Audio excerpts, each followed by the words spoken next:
జాగ్రత్తగా వినండి అని పౌలు గారు కొరింథీ సంఘాన్ని ఈ రోజున మనందరినీ కూడా కోరుతూ ఉన్నారు. నేను చెప్పున్నది ఏమనగా, ఇక ఎంతో సమయము లేదు, సమయము లేదు మిత్రమా అని గుర్తు తెచ్చుకోమని వాక్యము కోరుతూ ఉంది.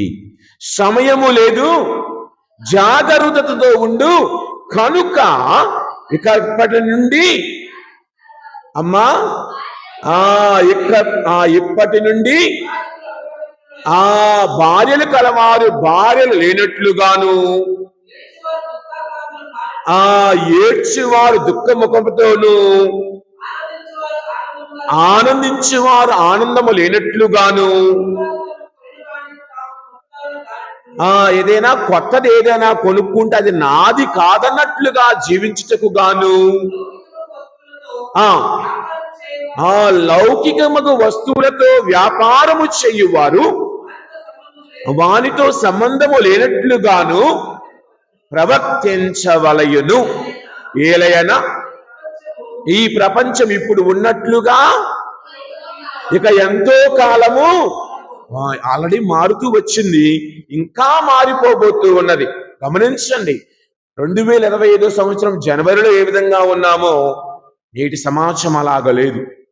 కంప్యూటర్ యుగంలో అనేకమైన విప్లవాత్మకమైన మార్పులు రావటం, కంప్యూటర్లో కాదు వెంటనే అవన్నీ సెల్ ఫోన్లో కూడా వచ్చేసింది.